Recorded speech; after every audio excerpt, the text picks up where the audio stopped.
Selamat datang di channel Media Catur Indonesia.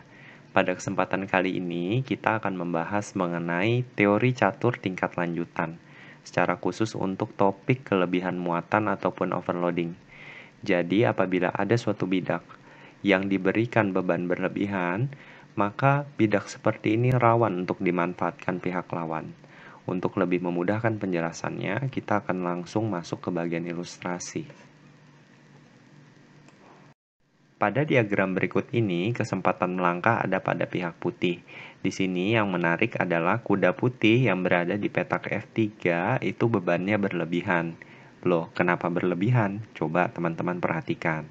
Kuda di petak F3 ini menjaga juga petak H2 dan juga dia menjaga petak E1, tempat skak daripada benteng hitam.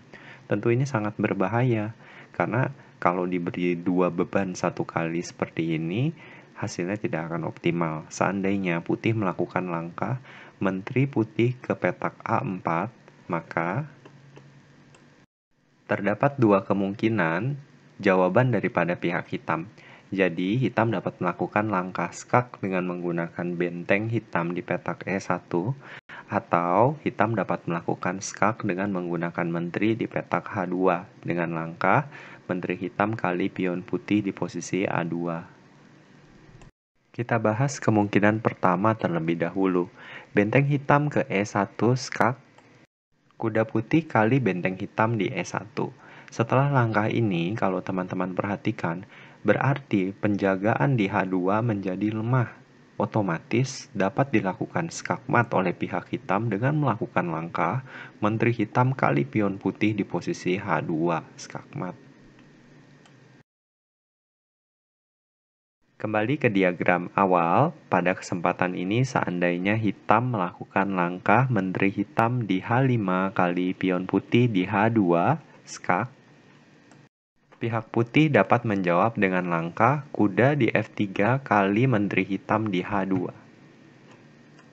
Perhatikan di sini, setelah langkah kuda putih tadi, maka petak E1 ini menjadi melemah, sehingga hitam dapat memanfaatkan dengan melakukan langkah benteng hitam ke E1 skak.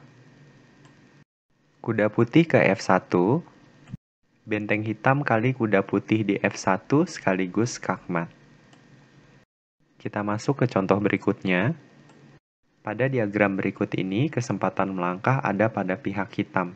Di sini, kalau teman-teman perhatikan, benteng putih di posisi petak G1 itu memiliki beban berlebih, karena dia harus menjaga kemungkinan mat dari pihak hitam di posisi petak G2 oleh menteri ya. Di sisi yang lain adalah dia harus menjaga baris pertama, sehingga melihat keadaan yang demikian, hitam mencoba melakukan langkah menteri hitam ke G2. Setelah skak oleh pihak hitam, maka pihak putih tidak memiliki jawaban lain selain benteng putih kali menteri hitam di G2. Kuda hitam ke F3 skak, raja putih ke H1. Pada giliran ini, hitam menemukan kelemahan pihak putih, yaitu pada baris pertama, karena tadi benteng penjaganya sudah berpindah. Nah, sehingga hitam melakukan langkah skak dengan menggunakan benteng hitam ke D1. Benteng putih ke G1, benteng hitam kali benteng putih di G1 skakmat. Pada diagram berikut ini, kesempatan melangkah ada pada pihak putih. Di sini, putih melihat bahwa posisi daripada menteri hitam di petak F8 memiliki kelemahan. Karena kenapa? Karena bebannya berlebih. Karena di satu sisi dia harus menjaga baris terakhir atau baris ke-8 pihak hitam, dan di sisi yang lain menteri hitam ini bertugas juga untuk mencegah mat di posisi G7 oleh menteri putih. Sehingga, melihat kelemahan hitam ini, putih berani melakukan langkah menteri putih kali pion hitam di G7. Menteri hitam kali menteri putih di G7, benteng putih ke E8 skak. Pada giliran ini, hitam hanya memiliki dua kemungkinan jawaban, yaitu langkah menteri hitam ke G8 atau ke petak F8. Kita bahas dulu kemungkinan yang pertama. Jadi Menteri Hitam akan bergeser ke G8. Gajah Putih ke E5 skak. Pada giliran ini, seandainya pun Hitam mau memaksakan dengan menutup jalan skak oleh Gajah Putih tadi, maka hal itu akan sia-sia saja setelah langkah benteng Hitam ke posisi F6. Karena dengan demikian, langkah lanjutan pihak putih, Gajah Putih kali benteng Hitam di F6, skakmat. Kita kembali ke diagram yang lebih awal. Seandainya pada giliran ini Hitam memutuskan untuk melakukan langkah Menteri Hitam ke F8 untuk menutup jalur skak daripada benteng putih, maka kemungkinan yang akan terjadi adalah benteng putih kali Menteri Hitam di F8 skak, Raja Hitam ke G7, Gajah Putih ke H6 skak. Raja Hitam kali Gajah Putih di H6, benteng putih kali benteng hitam di F2. Pada posisi ini keunggulan ada pada pihak putih karena putih masih memiliki perwira, yaitu perwira benteng. Kita lanjut ke contoh berikutnya. Pada diagram berikut ini kesempatan melangkah ada pada pihak hitam. Di sini kalau misalnya kita perhatikan posisi daripada Gajah Putih itu berbeban berlebihan ya teman-teman. Artinya dia harus menjaga dua buah petak rawan. Petak pertama adalah petak F1. Petak ini diincar oleh Menteri Hitam. Untuk diduduki, tujuan akhirnya adalah skak terhadap raja. Kemudian petak yang kedua adalah petak D1. Petak ini diincar oleh benteng hitam. Juga sama untuk melakukan skak. Di sini, hitam memilih untuk melakukan skak terhadap Raja Putih dengan menggunakan langkah benteng hitam ke E1, skak. Gajah Putih kali benteng hitam di D1, Menteri Hitam ke F1, skak. Raja Hitam ke H2, Menteri Hitam kali pion putih di G2 sekaligus skakmat terhadap Raja Putih. Kita masuk ke contoh berikutnya. Pada diagram berikut ini, kesempatan melangkah ada pada pihak putih. Di sini, kalau kita perhatikan, terdapat satu perwira pada pihak hitam dengan beban kerja berlebihan. Perwira apakah itu? Ya, benar. Jadi yang dimaksud di sini adalah kuda hitam pada petak F6.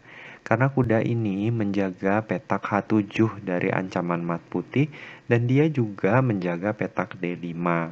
Maka putih memilih untuk melakukan langkah kuda di C6 kali Gajah Hitam di posisi B4. Menteri Hitam kali kuda putih di B4.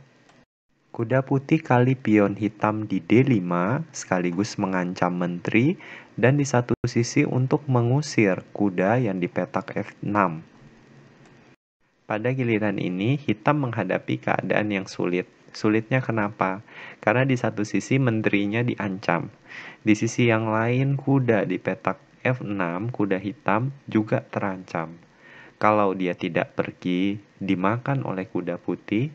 Kalau dia pergi, maka petak H7 tadi akan diduduki oleh Menteri Putih dengan langkah Menteri Putih kali pion hitam di H7 skakmat. Sehingga permainan akan berakhir. Kita lanjut ke contoh terakhir. Pada diagram berikut ini, kesempatan melangkah ada pada pihak hitam. Di sini kita melihat bahwa Menteri Putih di petak E3 memiliki beban berlebih karena dia harus menjaga gajah di petak F2 dan di sisi yang lain juga harus menjaga benteng di C1. Nah, sehingga hitam berani untuk melakukan langkah kuda hitam ke petak E4.